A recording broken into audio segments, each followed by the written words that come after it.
السلام عليكم ورحمة الله وبركاته. النهاردة ان شاء الله هنعمل فيديو كده سريع عن الديب فريزر كريازي نو فروست. هنقول ازاي بنظبط الشاشة بتاعته ودرجة التبريد بتاعته. لان في واحدة زميلتي يعني قالت لي ان هي لسه جايباه جديد، وبرغم من كده عمل عندها تلج علشان هي معرفتش تظبط درجة التبريد بتاعته. فانا عملت الفيديو ده عشانها وعشان خاطر اللي عنده ديب فريزر وعايز يظبط التبريد بتاعه يقدر يظبطه لو شاف الفيديو ده. اول حاجه في الديب فريزر بيبقى هنا بطاقه الكفاءه بتاعته، بيقول لكم هو بيستهلك قد ايه بالكيلو وات في الساعه، وبيبقى معاه كتيب لو قريتيه بيقولك ازاي تظبطيه وتظبطي درجه البروده بتاعته. معانا هنا مجموعة زراير، وكل اللي بنعمله بيبان عندنا هنا على الشاشة دي. اول زرار ده اللي هو بتاع الالارم، لما بنكون مشغلينه بصوا هندوس عليه الجرس اللي هنا اختفى. بتاع الالارم ده بيبقى اول ما بتفتحي الباب وبتقعدي فترة فاتحة الباب او نسيتي الباب مفتوح، بيديكي صفارة انذار علشان ينبهك ان الديب فريزر بتاعك مفتوح فتقفليه. فمن المفيد انك تخلي الزرار ده شغال ومفعل علشان خاطر يبقى دايما اما اطفالك بيسيبوا الباب بتاع الفريزر مفتوح تسمعي انتي صوت الانذار وتيجي تقفلي الفريزر بتاعك. تاني زرار ده بتاع الليفل، لو ضغطنا كده بصوا بيحرك لنا العدد اللي هنا على الشاشة، بنضغط ضغطة تانية بيزود لنا العدد. المراحل بتاعته مترقمة، يعتبر زي الترموستات بتاع التلاجة. بس افضل رقم ممكن تستقر عليه في الديب فريزر بتاعي رقم 2 أو 3. لو زودتي ل4 و5 ده بيخلي الفريزر بتاعك يعمل تلج.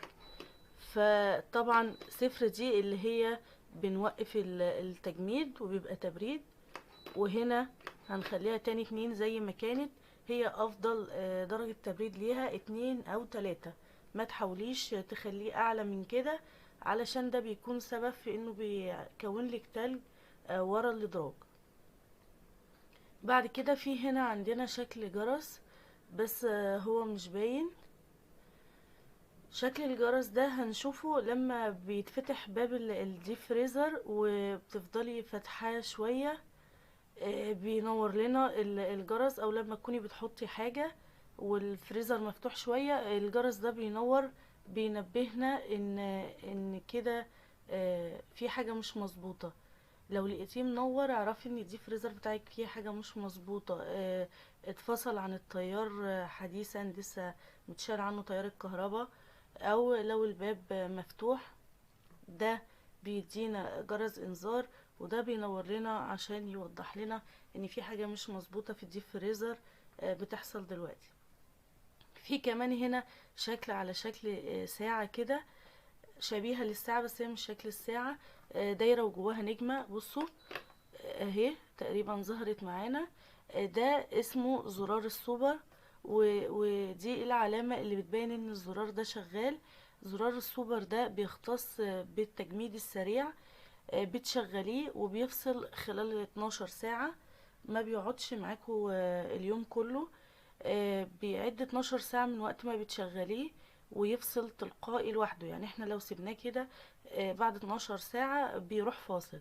التجميد السريع ده لو انت عندك حاجة عايزة تسرعي في تجميدها بتشغليه، لما تكوني خلاص جمدت معاكي ومش عايزاها من الافضل انك تفصليه وما تسيبهوش شغال. بس لو شغلتيه شوية ورجعتي فصلتيه من الافضل انك ما تشغليهوش تاني غير تاني يوم علشان خاطر تحافظي على سلامة الديب فريزر بتاعك. اخر حاجة عندنا الدرجة اللي بالماينس دي درجة التبريد اللي فيها الديب فريزر بتاعك دلوقتي. دي ملهاش زرار، هي بتعلى وتوطى تلقائي من ضبط درجة البرودة جوه الديب فريزر. فهي بتشتغل مع نفسها، احنا مش بنظبطها، هي اللي بتشتغل لوحدها. هنفتح بقى الديب فريزر. انا عايزه اقول لكم ان الديب فريزر ده ضمانه 10 سنين. دي برضو من مميزات الديب فريزر الكريازي بصراحة، ان فترة الضمان بتاعته طويلة.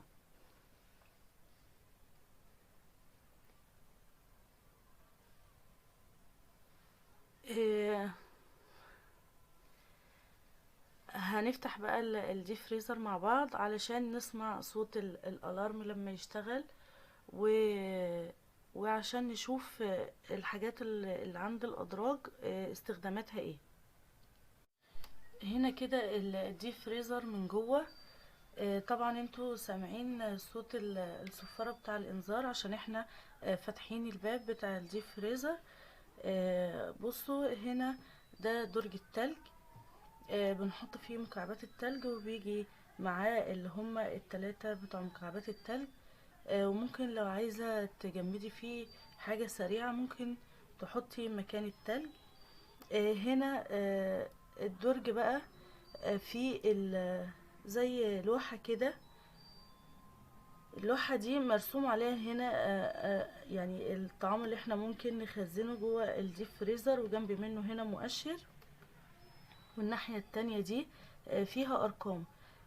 هنا الاطعمة، وجنبها انت ممكن تخزنيها فترة قد ايه في الفريزر، وبعد كده هيبقى مش صحي انك تخليها مجمدة.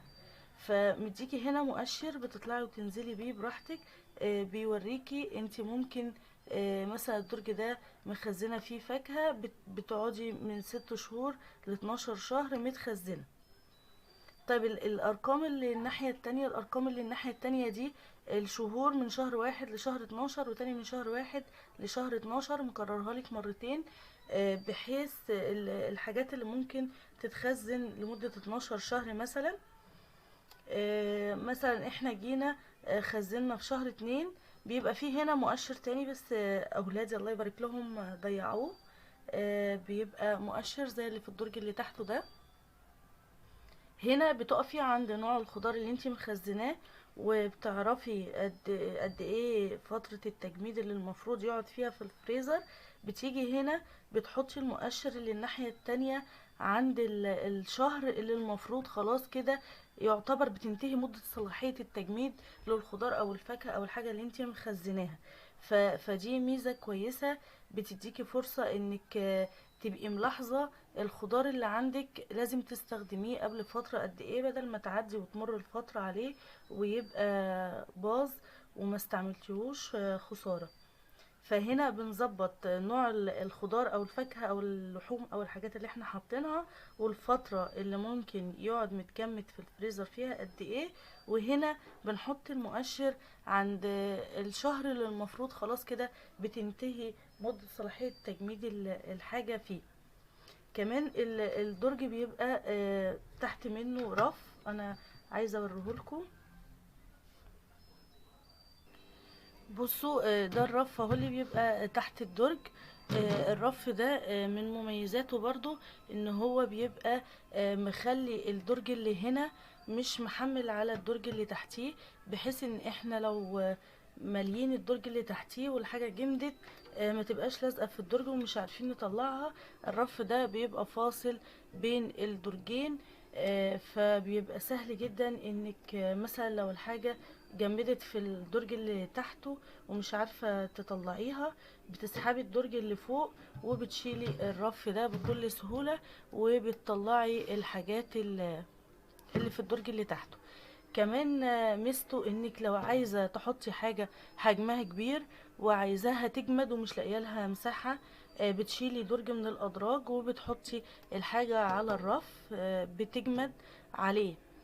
يعني لو هي مش هينفع تتحط في الدرج بتاع الديب فريزر وتجمد، ومحتاجة ان هي يكون عندها رف كده، بتجيبيها وتحطيها مثلا بطة كبيرة، ديك رومي، اي حاجة انتي مستعجلة عليها، بترصيها هنا على الرف، وبتشيلي الدرج لفترة التجميد بس، وبعد التجميد بترجعي الدرج تاني مكانه.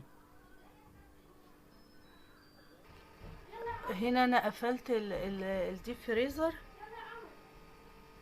هنا انا قفلت الديب فريزر علشان خلاص شايفين الرقم بتاع درجة التبريد قل ازاي. الرقم بقى 7 بعد ما كان 21، علشان احنا كنا فاتحين الباب.